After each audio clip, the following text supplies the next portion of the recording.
বাংলাদেশে একটা ফ্যাসিস্ট দলকে, যারা ফ্যাসিস্ট দল হিসেবে নিজেদেরকে পরিণত করেছিল শেখ হাসিনার নেতৃত্বে, এবং কেবল নিজেদেরকেই তারা ফ্যাসিস্ট দলে পরিণত করে, পুরো রাষ্ট্র ব্যবস্থাটাকে, মানে সংবিধান সমেত তারা একটা ফ্যাসিস্ট রাষ্ট্র ব্যবস্থা এবং সংবিধানে পরিণত করেছে।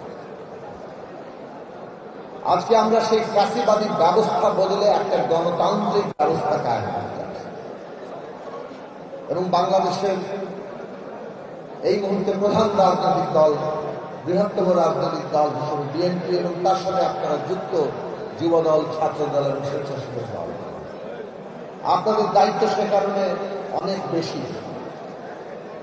এই যে ফ্যাসিবাদী ব্যবস্থা বদল করে একটা গণতান্ত্রিক ব্যবস্থা কায়েমের প্রশ্ন, এটা যেন না থাকে, এটা যেন কোনো স্লোগান না থাকে, এটাকে বাস্তবে পরিণত করার প্রশ্ন এবং কর্তব্য আপনাদের সামনে আছে। এর অর্থ হচ্ছে যে জুলুমের শিকার আপনারা হয়েছেন, আপনাদের দ্বারা যাতে জুলুমের শিকার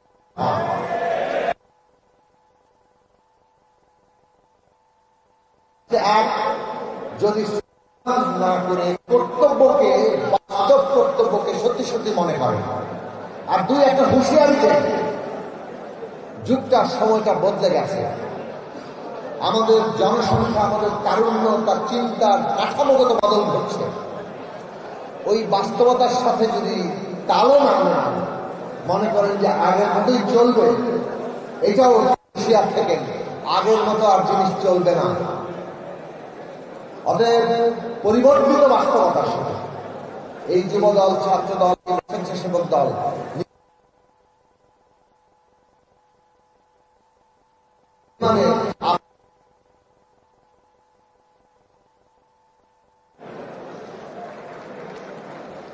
আমি খুব ভালো ভালো কথা বলতে আসি না, কারণ বাংলাদেশ এমন একটা সন্ধিক্ষণে আছে, হয় আমরা টেক অফ করবো আর না হয় আমরা মুখ থুবড়ে পড়বো। এরকম একটা সন্ধিক্ষণ, যখন আমাদের ভোটারদের অর্ধেক তরুণরা, যখন আমাদের সামনের দিনের বাংলাদেশটা কি ভাবে তৈরি হবে, প্রায় সিনিয়ররা মেধা দিতে পারেন বা অভিজ্ঞতা দিতে পারেন, কিন্তু গায়ে গতরে যদি বলি রাষ্ট্রটা কে পরিচালনা করবে, কারা গড়ে তুলবে, সেটা এই পুরো জনগোষ্ঠীর উপর নির্ভর করছে। সুতরাং এই সংগঠনগুলোর কি ভূমিকা রাখছে আগামী দিনে বাংলাদেশের গণতান্ত্রিক ব্যবস্থা সত্যিকার অর্থে আমাদের আকাঙ্ক্ষিত জায়গার কাছাকাছি আমরা পাবো কিনা, ওইটা এই তরুণদের উপর নির্ভর করছে, এবং যুবদল, ছাত্রদল, স্বেচ্ছাসেবক দলের উপর নির্ভর করছে। এই গুরুত্বের জায়গাটা আমাদের উপলব্ধি করা দরকার।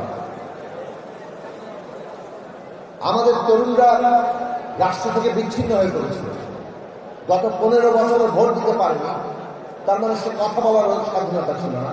একেবারে আক্ষরিক অর্থে কথা বলার কারণে কতজন যে গুম খুন থেকে শুরু করে রাতের বেলা তুলে নিয়ে গিয়ে বছরের পর বছর জেলখানায় ফেলেছেন, সেটা আমরা দেখেছি। যারা রাজনীতি করেছেন তারা তো খেটেছেন।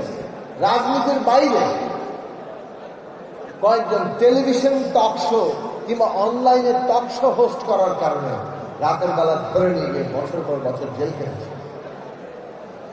কথা বলার স্বাধীনতা ছিল না, ভোট দেওয়ার স্বাধীনতা ছিল না। মানে এই রাষ্ট্র যে সিদ্ধান্ত গ্রহণ করে সেইখানে তরুণদের কোনো অংশগ্রহণ নেই।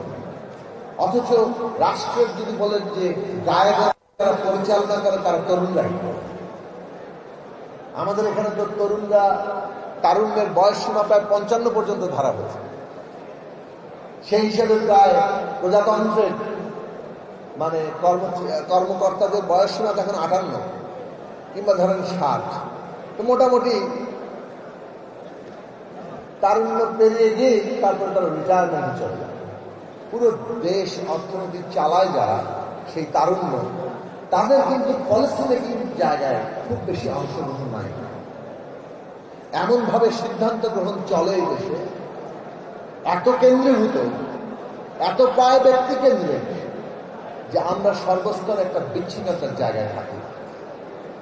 এবং সেই বিচ্ছিন্নতা একটা বড় জায়গা, যেখানে আমাদের বাংলাদেশের যে বিরাট কর্তব্য এখন সামনে হাজির।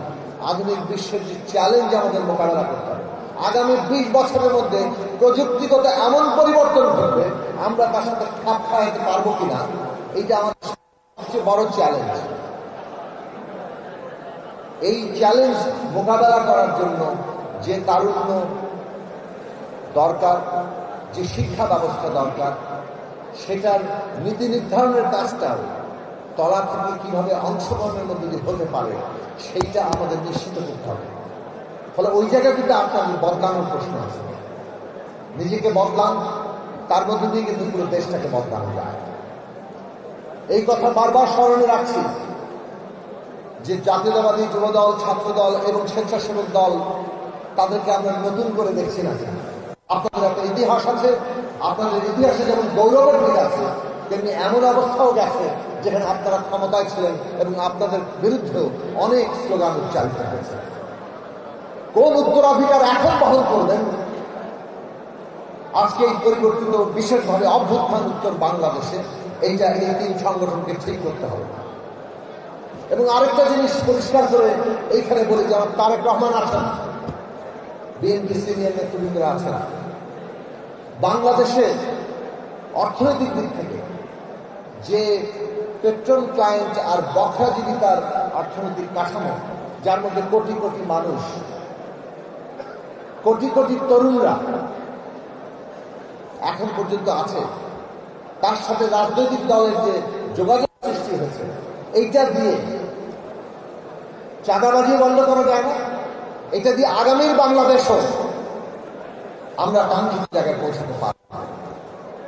সেজন্য আজকে এটা আশাবাদী করে আমাদের, যখন আমরা দেখি যে শিক্ষা, কর্মসংস্থান, এই সমস্ত প্রশ্নে বিএনপি নতুন করে ভাবছে এবং পুরো তরুণদের তাদেরকে শিক্ষায় শিক্ষিত করা, দক্ষ করে তোলা, তাদেরকে কর্মসংস্থানের জায়গায় নিয়ে যাওয়া, তাদেরকে উদ্যোক্তা হিসেবে গড়ে তোলা, দেশে কিংবা বিদেশে।